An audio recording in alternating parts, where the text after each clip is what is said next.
सक्षम की हत्या हो गई, लेकिन आंचल को उसकी खबर अगले दिन मिली। आंचल तुरंत सक्षम के घर पहुंची। उसने सक्षम के परिवार के साथ रहने का फैसला किया। अपने माता पिता भाइयों से रिश्ते ख़त्म कर दिए। सक्षम के शव के साथ शादी की और फिर सक्षम के परिवार वालों के साथ एफआईआर लिखाने पुलिस स्टेशन पहुंची। पुलिस इसके बाद एक्शन में आई। आंचल के पिता गजानन, भाई साहिल समेत 8 लोगों को गिरफ्तार किया, लेकिन सक्षम ताटे की मां ने कहा कि अब पुलिस के एक्शन से क्या होगा, उनका बेटा तो चला गया। उन्होंने बेटे को बहुत समझाया था कि आंचल के घर वाले क्रिमिनल हैं, वो शादी के लिए राजी नहीं होंगे, लेकिन सक्षम आंचल के घर वालों की चाल में फंस गया, उन पर भरोसा कर लिया।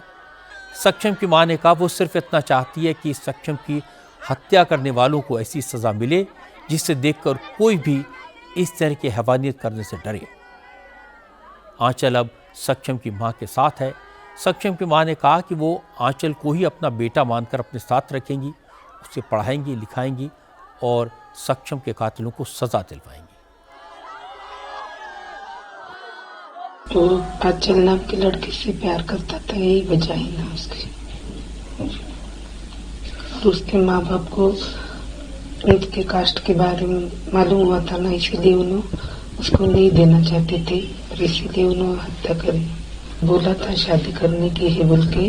मैं उसको बोली थी, उसके पापा उन्होंने अच्छे नहीं है, गुंडे हैं, तो उन्होंने बोला नहीं, उन्होंने मेरे साथ शादी करके देने के लिए तैयार है। और उन्होंने उसके साथ ऐसा दुश्मनी कुछ भी नहीं करे, दोस्त के जैसा रहे, आखिरी दम तक दोस्त के जैसा रहे। और उसको दोस्त के जैसा चाय पीने के लिए लेकर गए और उसको मार दिया। मैरिज हुई तो उसके दिल पे है, उन्होंने अगर रहना चाहती तो हम रखने के लिए तैयार है इसको। पढ़ाई भी पढ़ाई सब हाँ करती। आंचल ने बताया कि सक्षम उसके लिए सब कुछ करने को तैयार था।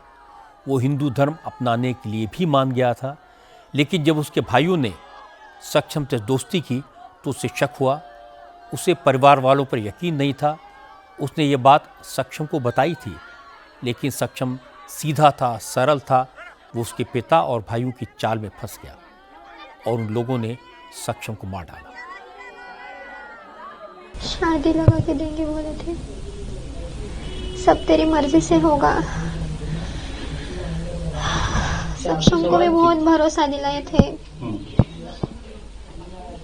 उसको भी आइडिया नहीं था कि ऐसा कुछ होगा। वो मेरे पापा के बहुत रिस्पेक्ट करता था। बात किया था सवेरे, क्या बताया? उसके बुआ को छोड़ने जा रहा था वो स्टेशन को। अच्छा। उसके बाद हमारी बात नहीं हुई, जब मुझे भी आइडिया नहीं था कि ऐसा कुछ होगा। मेरे घर वाले बस मौके का इंतजार कर रहे थे कि कब उसे मार सके, और उन्हें उस दिन वो मौका मिल गया था, इसलिए ऐसा हुआ। हम 3 साल से साथ में थे, मतलब हमारा प्रेम संबंध था। मेरे घर वालों को पता चल गया था और वो जय भीम वाला होने की वजह से मेरे घर वालों ने साफ साफ मना कर दिया था उसके साथ शादी के लिए। वो जय भीम वाला है, हम हिंदू है, इसीलिए प्रेशर नहीं, बस उसे बोला था कि अगर तुझे मेरी बेटी से शादी करनी है तो तुझे हमारा हिंदू धर्म में आना पड़ेगा।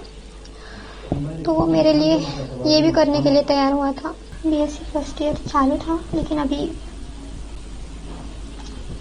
क्या बात होती थी पढ़ाई के बारे में सक्षम के और आपकी? वो मुझसे ज्यादा बात नहीं करता था, बात बात पर बोलता था पढ़ाई कर बोल के। सक्षम की हत्या हमारे समाज के माथे पर एक बदनुमा दाग है। आंचल के साथ उसके भाइयों ने ऑनर किलिंग के नाम पर जो किया वो एक कलंक है। अगर आंचल अपनी मांग में सिंदूर का वीडियो ना बनाती तो शायद इस कहानी का मर्म समझना मुश्किल हो जाता। कैसा समाज है जिसमें एक लड़की अपनी पसंद के लड़के से शादी नहीं कर सकती? ये कैसे हैवान हैं जो अपनी झूठी शान के लिए एक मासूम लड़की की बेरहमी से हत्या कर सकते हैं? अब पुलिस सक्षम को क्रिमिनल बताएगी, शायद आंचल को पागल बताएगी, केस को रफा दफा करने की कोशिश होगी। कोई आंचल को समझाएगा कि तेरा बॉयफ्रेंड तो चला गया, अब पिता और भाइयों को क्यों खोना चाहती है। इस कहानी में बार बार ट्विस्ट आएंगे, लेकिन ये मानना पड़ेगा कि आंचल ने समाज को सोचने के लिए मजबूर किया है ऑनर किलिंग का ये सदमा बहुत कुछ सिखाएगा और अगर अब भी हम नहीं सीखे तो इसकी बहुत बड़ी कीमत चुकानी पड़ेगी।